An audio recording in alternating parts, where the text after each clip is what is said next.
With 14 world title wins to his name, there is little doubt that Triple H is among the greatest of all time in WWE. Now the company's Chief Content Officer, or COO for short, he shapes the future of many superstars. Before his corporate role, however, the Game enjoyed an illustrious in-ring career. From his debut all the way back in 1995 to battles in 2019, his extensive 24-year in-ring WWE career was nothing short of outstanding, with several heralded bouts along the way. Triple H boasted an extensive catalogue of high-quality matches against a who's who of opponents, clashing with fellow Hall of Famers such as Steve Austin and The Undertaker, to his protege Batista and Daniel Bryan. The King of Kings has locked up with all of them. Welcome to Honor Wrestling Club, and here are the 10 best matches of Triple H's career. Welcome to the club. In number 10, we have versus Daniel Bryan at WrestleMania 30. WrestleMania 30 marked the air quotes culmination of Daniel Bryan's epic ascension to the top of the WWE mountain, where the leader of the Yes Movement defeated Randy Orton and Batista to lift the WWE World Heavyweight Championship. I put culmination in air quotes there because it wasn't planned. I don't care what WWE tell me. They did not plan for this main event. The plan apparently initially, the plan was for Old Evolution to implode and have Randy Orton versus Batista versus Triple H. And honestly, I don't think fans could sigh loud enough. However, back to Mania 30, what actually happened. Prior to his crowning moment, Bryan first had to overcome Triple H. For months, the COO had attempted to derail Bryan's rise, recruiting the services of people such as Orton, Big Show, The Shield, and even his mentor, Shawn Michaels, along the way. Eventually, he decided to take the matter into his own hands. The Game agreed to a match with Bryan at WrestleMania, with the winner advancing to the main event later that night. The passionate contest showed Triple H perform an array of moves, including a slick but released Tiger Suplex. However, Bryan was able to overcome his senior, kicking out of the pedigree before nailing Triple H with his patented running knee for the win. In number 9, we have the Elimination Chamber match from Survivor Series 2002. The world-famous Madison Square Garden fittingly hosted the Survivor Series 2002 event, which was best remembered for the inaugural Elimination Chamber match.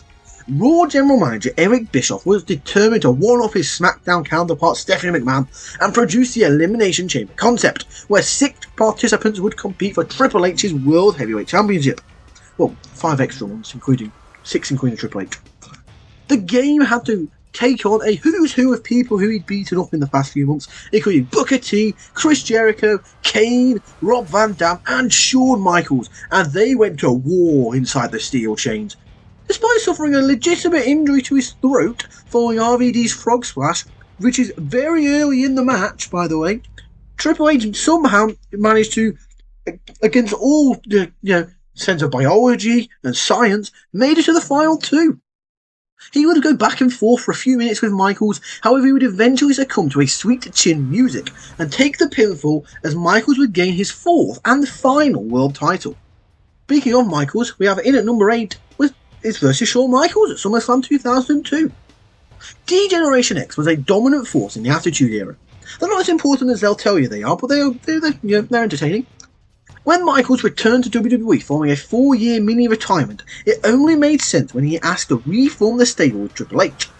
Triple H initially accepted the offer, and then declined it and nailed his former friend with a brutal, yet terrible pedigree, sending the pair on a collision course for the biggest party of the summer. Eric Bischoff announced the contest would be an unsanctioned street fight. Stepping back inside the WWE ring for the first time since 1998, or any ring in a wrestling capacity since 1999, the Heartbreak Kid barely missed a step. Triple H attempted to keep Michaels at bay with savage backbreakers to the previously injured lumbar, but HBK would respond with a diving elbow off a ladder.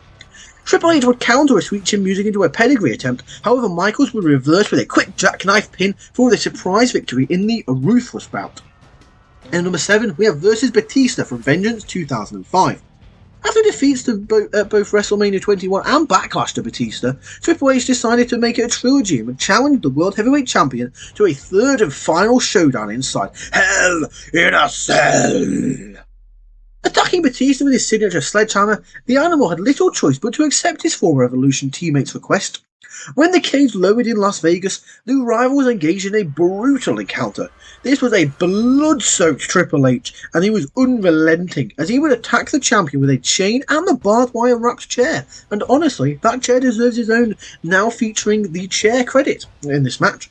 Youth bettered experience that night, however, as Batista nailed the game in one of the most satisfying of endings, as Batista would hit a spinebuster and then would go for a Batista bomb on the steps as Triple H would aim to get the sledgehammer up to bonk him on the head. However, he was too slow, and Batista would nail him with the Batista bomb for another victory over his mentor to round out the trilogy.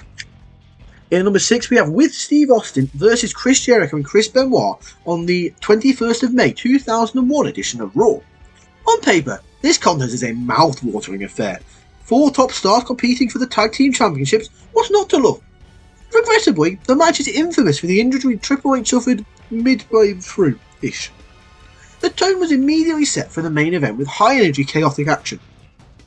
Triple H and Austin were grinding down the Canadian duo before a hot tag to Jericho sent him running riot on the villainous champions.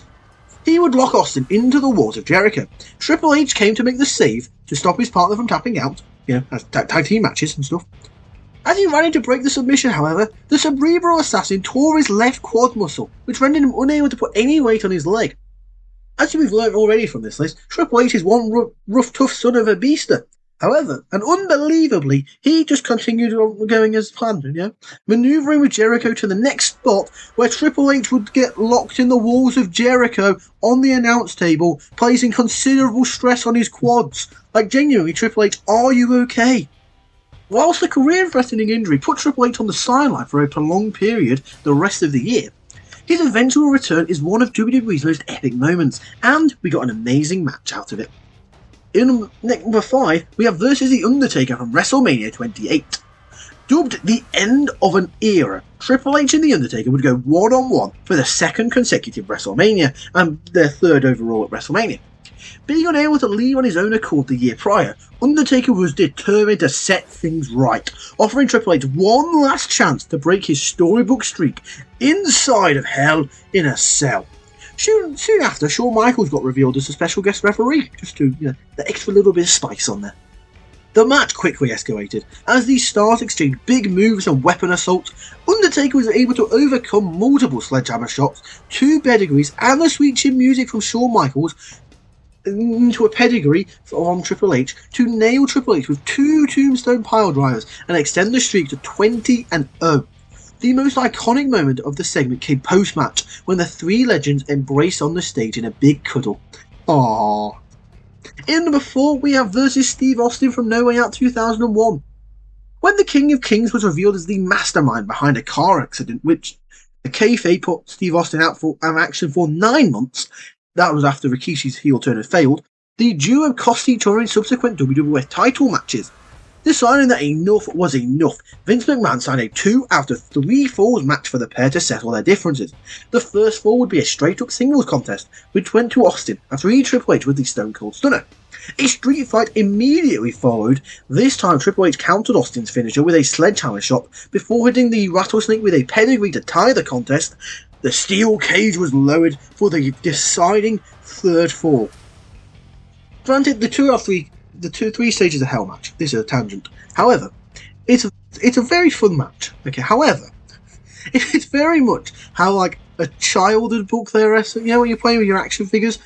Okay, and you're like 1, 2, 3. Okay, now all of a sudden weapons are allowed, and it's very silly, but it's a lot of fun.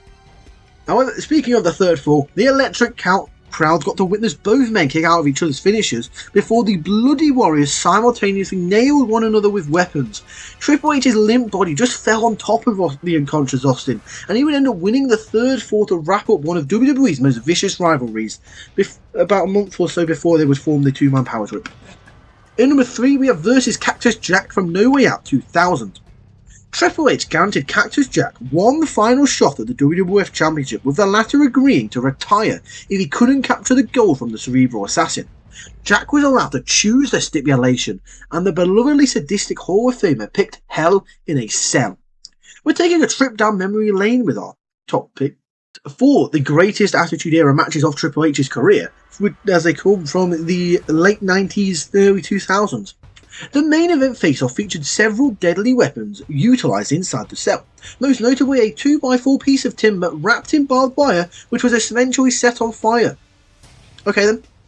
The action moved to the top of the cell, where Triple H back body dropped his opponent through the cell roof, thankfully gimmicks this time. Jack fell rapidly, his impact breaking the surface of the ring. Nice of everyone to protect Mick Foley this time. As he pulled himself to his feet, he would be hit with a brutal pedigree to leave Jack's career over. Or so we'd think.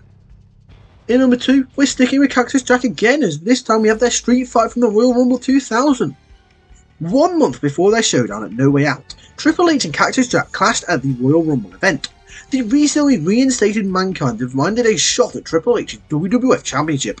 A street fight would be signed, and Mankind promptly informed Triple H that his challenger would actually be Mick Foley's far more violent alter ego.